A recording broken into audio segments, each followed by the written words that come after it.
What's up, everybody? It's your main man, Spice Adams. I'm here just trying to put some paint where it ain't, man. The three-point conversion, man. Y'all already know what it is. Wet.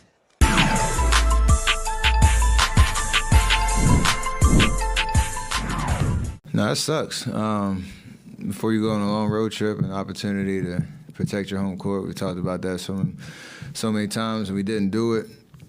Played decent in the first half. They went on a run to end second quarter. Took control of the game, and then we were kind of chasing from there. They made every timely play. I think the second half I got a little rushed in certain situations when we were down, trying to force the action a little bit. I think because of I don't know if it's a lack of energy or just connecting the game, those kind of possessions just feed right into their hands, and they're a fast-paced team, and you know that coming in, and you can't give them that many or that much momentum in life, especially they're capable of scoring at a high level. So a tough one for sure, but there are plenty of games left to right the ship. It's just a matter of can we do it. Just got out-competed there for a while. Does that bother you that at this point in the season, we all know how important these games are, we all know how you guys are playing at home this season, that you can get out-competed by a team like that? I mean, the NBA, like every game has takes a different life of its own. So for us to win, I think most nights it's pretty clear. Just you're not going to overwhelm them with execution and that kind of vibe. And we always talk about us in the margins. Like if you don't play hard, if you don't come with like focused effort, you can just run around and run crazy. But if you don't actually execute and do the details, especially defensively, giving them easy looks from three, giving them driving lanes, giving them offensive rebounds. That is where it could you could give effort, but you're not focused mentally. So that's disappointing, in terms of the effort that we had tonight. You guys, you kept them in check in the fourth quarter and got it down to 7 last couple of minutes. The margin for error was probably pretty slim, but what did you make of the late game execution? There's a couple, like I said, a couple of shots. I got blocked shooting threes. We had a couple turnovers, a couple empty possessions, and then, at that point you're counting possessions, and they get one layup or 1 3 or 1 second chance point, changes the whole narrative of trying to come back. So,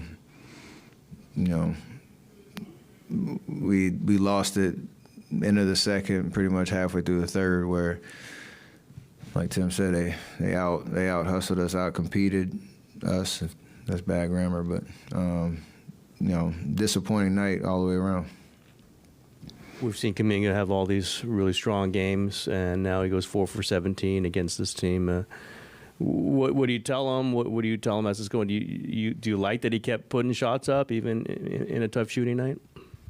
We tell him, we tell Wiggs, like we need them to be aggressive. It gives us a whole different dynamic when they are, running in transition, when they're, putting pressure on the rim, taking shots when they're open. You're going to have tough shooting nights. That happens to everybody. It happened to me tonight. So you don't really necessarily focus in on that. It's just the same way I diagnose my game, like shot selection and a couple possessions that you could probably get a better one feeds right into their hands. So good learning lessons and how well we all played, and he especially last game to this game. Now you have to respond. That's the job. What do you feel like the collective inconsistency has been rooted in this season? Once again, I wish I knew, because then we could be able to get ahead of it. But every game is a little something different, so it's not a great position to be in,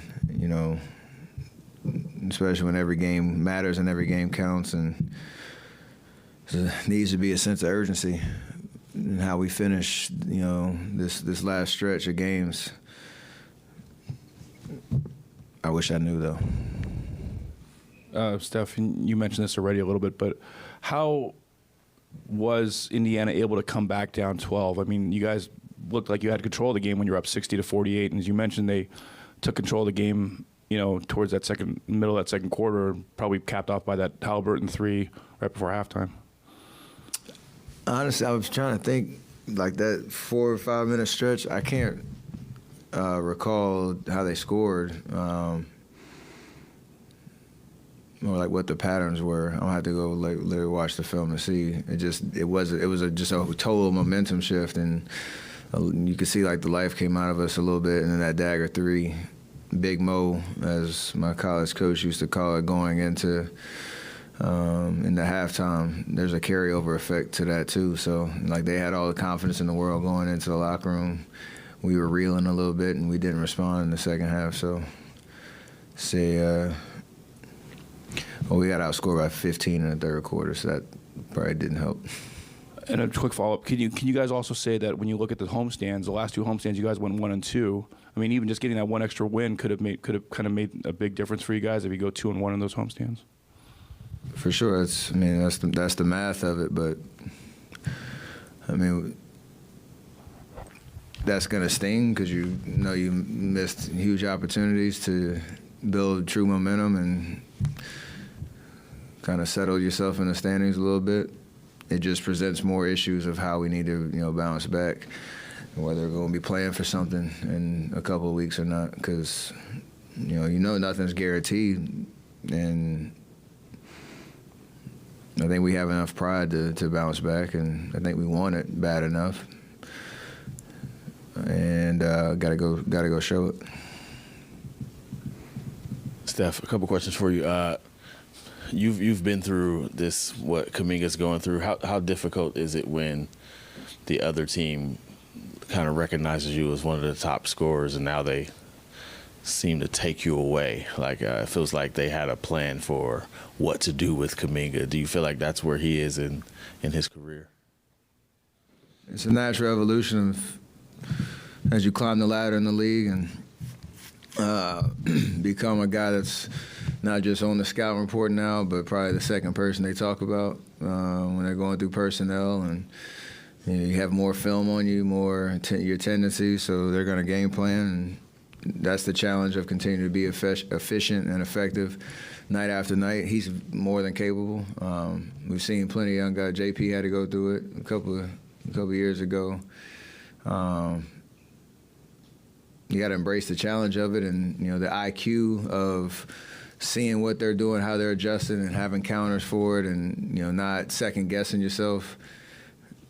He's more than capable of it. He might have nights like tonight, and that's fine because that's the growth and the learning experience. But he's shown enough over the course of this last 2/3 of the season that he's that dude, and nothing really shake him. I think coming game after game in terms of him being ready to play. Do you think it impacts you, or how does it impact you that there isn't a consistent place to go when you're not, or they're taking you off the ball, you're not going? Is it any different than if you had somebody next to you who's an automatic 30, or that it could be this guy that night? Does that impact you at all, that it's kind of based on how you guys are playing and who you got it going? That's the challenge of this team, because we've had inconsistencies on that front, and I'm never going to shy away from my responsibility when it comes to playing well every night. I didn't play well tonight. Didn't play a smart enough basketball game that could counter some of that pressure and try to make it easy on guys around me. But our challenge for this team is to understand how we play offense and how we create shots. Everybody be aggressive and ready. You don't know. That's hard because you don't know if you're going to get in the starting lineup. You don't know if you're going to get 8 shots or 15 shots or 20. Every once in a while. But being ready, being aggressive, not playing on your heels. For us, that's when we're at our best. We haven't always done it, so that's why we have been inconsistent. That's why our record is what it is. But the top end of how we play, and when it's clicking, it's still a potent offense. You just gotta there's got to be a solid chemistry between everybody, and when it's not, it looks like it did tonight. Steph, the way they amped up their physicality in that third quarter, did that maybe kind of get in your guys' heads a little bit? And it seemed like there was a domino effect with the turnovers and the missed shots there. Yeah, I guess they controlled the momentum going into halftime and coming out in the second half. Sometimes you feel like you lost. It's weird, like you lost the game because you beat yourself, or did they hustle out, execute you, and it was more of that tonight. So,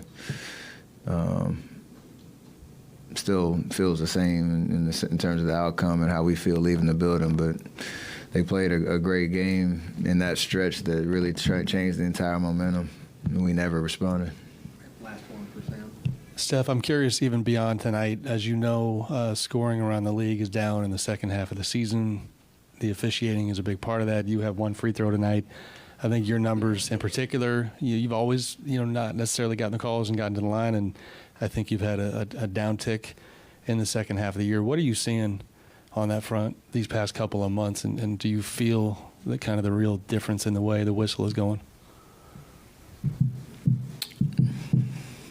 You definitely felt a difference on the whole, and that's on both sides of the ball. The LA game was kind of the one that was, our history of the free throw disparity when you play them, and it was a different tone for sure. I've never really gotten calls, and I don't ever go into the game really worrying about that. From my recollection, there's probably been maybe 3 or 4 over the last 2 weeks where you expect a call to be a certain way just off of the patterns of the league and what used to be called, and you're kind of shaking your head when you don't get it. It's at the end of the day, as long as I always say, as long as it's consistent on both sides, we'll adjust. It's when it's ticky-tack on one side and or they swallow the whistles on the other side. So I think for the most part, it's been pretty consistent. We just can adjust to it, but probably asking the wrong guy when it comes to what that really looks like from the night-to-night standpoint. Maybe if you made a name for yourself, you get a few calls. Say what? I said maybe if you made a name for yourself, you get a few calls. Yeah, I'm still working on that. Do you, real quick follow, are you getting any updated explanations from the refs on, hey, Steph, this is a point of emphasis, and here's why this is not a foul anymore? Because they were kind of given a reshaping of some of the rules. The only thing that I get in situations, there was one tonight that I thought was a clear foul, when they have to kind of be the judge on when the release of a jump shot and when you can complete the release and if there's contact. Maybe a couple of years ago, if there was any contact on it, whether it was, when you had the ball in your hands or just after, they would call it. They've moved off of that a good amount, and now it's kind of, I think there's been a couple on the extreme end of clear contact that changes and alters the shot, but other than that, there hasn't been much conversation or a warning of, hey, we're going to do X, Y, Z, and it's going to feel different. It's just you adapt to the tone of the game, and they've been really consistent with it since the All-Star break for sure.